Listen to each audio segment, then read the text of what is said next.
بسم اللہ الرحمن الرحیم۔ محترم ناظرین، السلام علیکم۔ جب حضرت نوح علیہ السلام گمراہ مشرکین کی ہدایت سے مایوس ہو گئے تو انہوں نے اللہ کے حکم سے کشتی بنانا شروع کی۔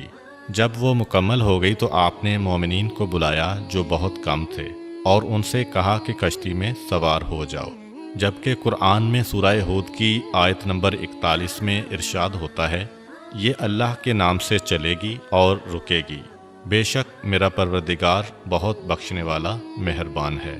اللہ تعالیٰ کی طرف سے آپ کو حکم ہوا، ہم نے کہا کہ اس میں ہر چیز کا جوڑا سوار کرو اور اپنے خاندان کو سوار کرو سوائے اس کے جس کے متعلق ہمارا قول پہلے گزر چکا ہے۔ آپ نے اہل ایمان کے علاوہ تمام جانداروں کے جوڑے بھی کشتی پر سوار کیے۔ کافی دنوں تک طوفان جاری رہا۔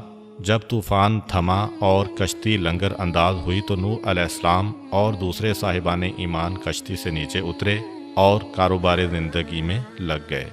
حضرت نوح علیہ السلام نے گھڑے بنانا شروع کیے۔ آپ مٹی سے گھڑے بناتے اور انہیں لوگوں کے ہاتھوں فروخت کرتے تھے اور اس سے جو قیمت وصول ہوتی اس سے اپنی زندگی کی ضروریات پوری کیا کرتے تھے۔ ایک دن ایک فرشتہ انسانی صورت میں ان کے پاس آیا اور ان سے بہت سے گھڑے خرید لیے اور ان کی قیمت ادا کی۔ پھر اس نے ایک ایک گھڑا لے کر آپ کے سامنے توڑنا شروع کر دیا۔ آپ کو اس کا یہ عمل ناگوار گزرا۔ کچھ دیر تو آپ یہ دیکھتے رہے، لیکن جب وہ باز نہ آیا تو آپ کے صبر کا بندھن ٹوٹ گیا اور اس سے فرمایا، اے شخص، تو یہ کیا کر رہا ہے؟ تو میرے ہاتھ کے بنائے ہوئے گھڑے کیوں توڑ رہا ہے؟ گاہک نے کہا، آپ کا اس سے کیا واسطہ ہے؟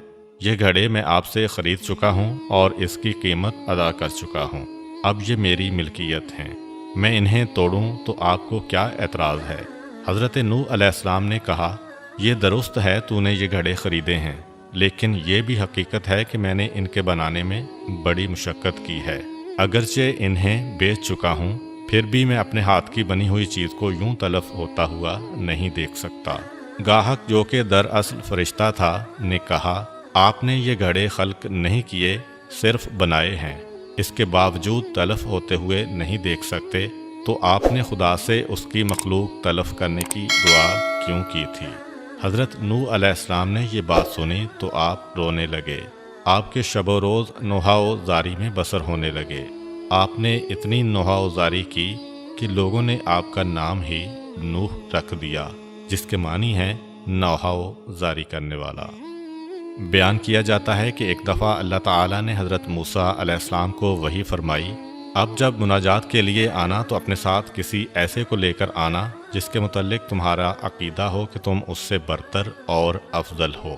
موسیٰ علیہ السلام نے بہت غور کیا، ادھر ادھر دیکھا اور لوگوں کے چہروں کو دیکھا، لیکن انہیں یہ جرت نہ ہوئی کہ اپنے آپ کو کسی سے برتر اور افضل قرار دیتے اور دوسرے کو اپنے سے کمتر اور ہیج تصور کرتے۔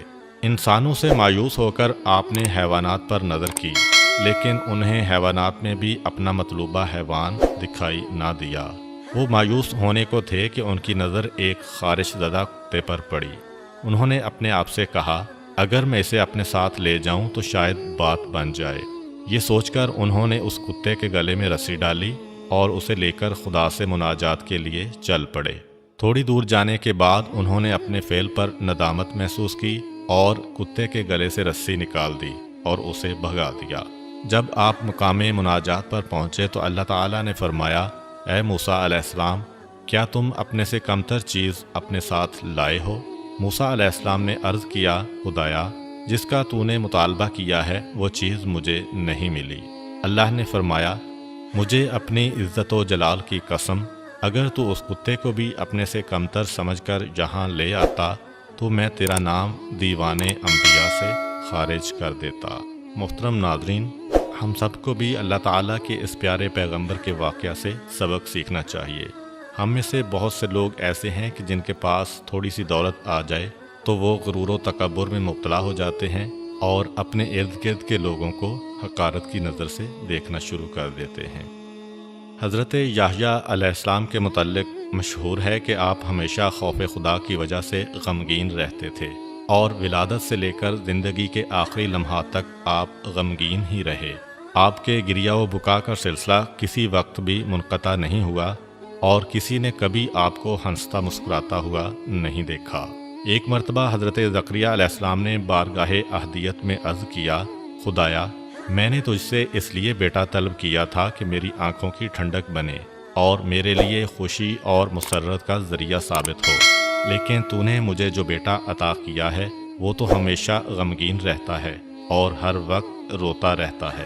پھر ایک دن حضرت زکریا علیہ السلام نے اپنے فرزند سے فرمایا، میں نے خدا سے بیٹا مانگا تھا تاکہ میرے لیے خوشی کا ذریعہ بنے، جبکہ تو ہمیشہ غمگین رہتا ہے۔ حضرت یحییٰ علیہ السلام نے عرض کیا، ابا جان میں نے آپ کی زبانی یہ بات سنی تھی کہ جنت و دوزخ کے درمیان ایک گھاٹی ہے جسے صرف وہی عبور کرے گا جو خوف خدا سے رویا ہوگا۔ بہرحال حضرت یحییٰ علیہ السلام پوری زندگی مغموم رہے اور خوف خدا میں روتے رہے۔ آپ اتنا روئے کہ رخساروں پر گڑے پڑ گئے اور آنسوؤں کی وجہ سے زخم پیدا ہو گئے جن پر مرہم پٹی کی ضرورت پڑتی۔ ایک مرتبہ کا واقعہ ہے کہ حضرت عیسیٰ علیہ السلام کی اپنے خالہ زاد بھائی یحییٰ علیہ السلام سے راستہ میں ملاقات ہو گئی۔ حضرت عیسیٰ علیہ السلام انہیں دیکھ کر مسکرانے لگے۔ حضرت یحییٰ علیہ السلام نے انہیں مخاطب کر کے فرمایا، کیا وجہ ہے کہ میں آپ کو خوش و خرم دیکھ رہا ہوں؟ شاید آپ نے سمجھ لیا ہے کہ آپ کو ابدی امن و اطمینان مل گیا ہے۔ حضرت عیسیٰ علیہ السلام نے فرمایا، کیا وجہ ہے کہ میں تمہیں غمگین اور ترشرو دیکھ رہا ہوں؟ کیا تم اللہ کی رحمت سے مایوس ہو چکے ہو؟ اس کے بعد دونوں خالہ زاد بھائی اس جگہ پر رک گئے اور کہا، ہم اس وقت تک یہاں سے نہ ہلیں گے جب تک کہ خدا فیصلہ نہیں کر دے گا کہ ہم میں سے کس کا طرز عمل اسے زیادہ پسند ہے۔ اللہ تعالیٰ نے ان دونوں پر وحی کی، تم دونوں میں سے اچھا وہ ہے جسے ہماری رحمت کی امید زیادہ ہے اور جو ہمارے متعلق زیادہ سے زیادہ حسن ظن رکھتا ہے۔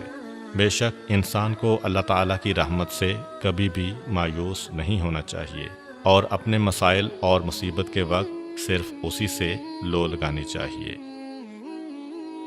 امید کرتا ہوں کہ آپ کو آج کی ویڈیو اچھی لگی ہوگی۔ اگر آپ کو ہماری ویڈیو اچھی لگی ہے تو ویڈیو کو لائک کریں اور مزید اس طرح کی ویڈیوز دیکھنے کے لیے ہمارا چینل سبسکرائب کر لیں۔ ملتے ہیں نیکسٹ ویڈیو میں، اجازت دیجیے، اللہ حافظ۔